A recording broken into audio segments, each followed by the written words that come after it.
Hi, Algebra 2. Technically, we are in our day 4 of this trig stuff. We've done Pythagorean theorem, SOHCAHTOA. We've been maneuvering these different triangles around the unit circle to get some points on the unit circle with radius 1 centered at the origin, of course. So today and last class, we kind of talked about this reference angle, the angle in relationship to the x-axis. So we're going to just talk about how like a 30-degree angle here is going to be the same thing or similar to if you would go 150 degrees around the circle, that would result in a 30-degree reference angle down there. Likewise, we could go around the circle a little bit more to a 30-degree angle over here, which would be the 180 degrees plus 30 to get a degree measure of 210 overall.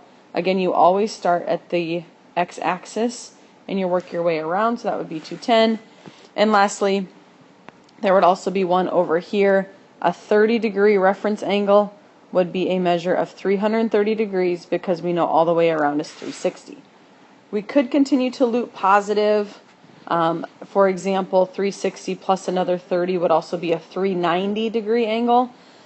So we could keep looping. Technically, there are an infinite number of reference angles of 30.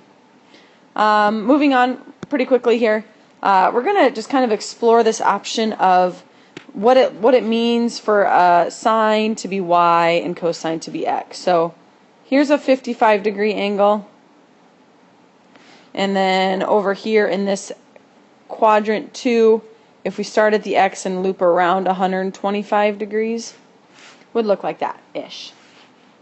What is the sine of 55 and sine of 125? Go ahead and type that into your calculator. If you have it set to degree mode, like you should at the settings, degree mode, you should get 0.81915. For both of them, actually. And then kind of the question is, why? Why do we get the same value? Well, if we remember from geometry in our lovely SOHCAHTOA, we remember that the sine function is a relationship with the opposite over the hypotenuse. So in our case here, where we have our reference angle is on the inside, to get to our point here, hypotenuse, opposite, adjacent, HOA, and the ones we're going to be using are opposite and hypotenuse to get our y value, because this is our y value to go up to that point. So sine is always opposite over hypotenuse, which we are also going to be considered our y value, and our hypotenuse is always 1 because it's the unit circle. So pretty much sine is y over 1, or sine of any angle is really just its y value.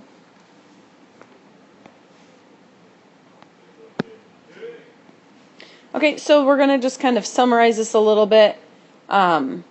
We can say that since y is positive in quadrants 1 and in quadrant 2, we have positive y values in both of those quadrants.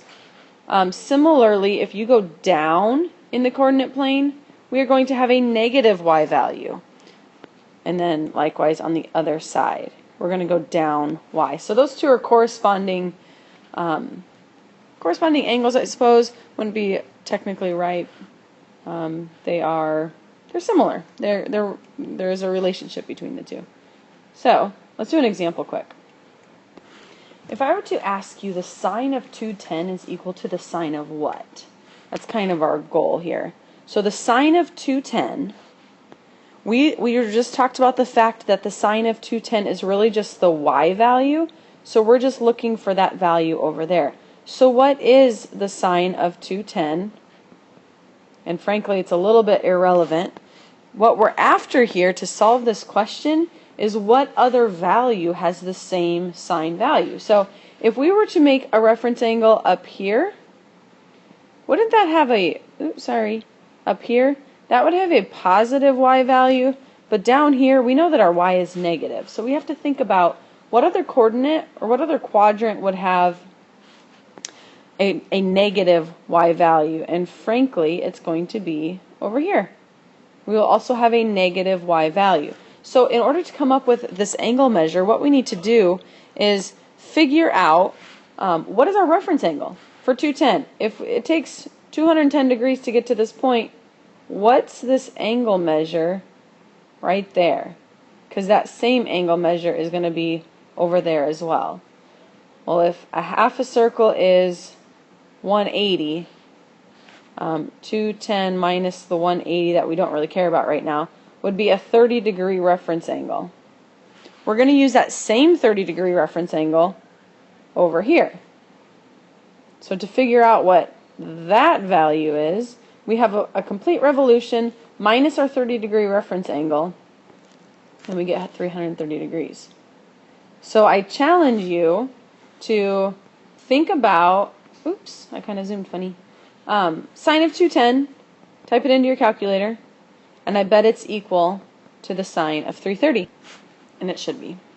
So that was sine. Next video is going to be on cosine.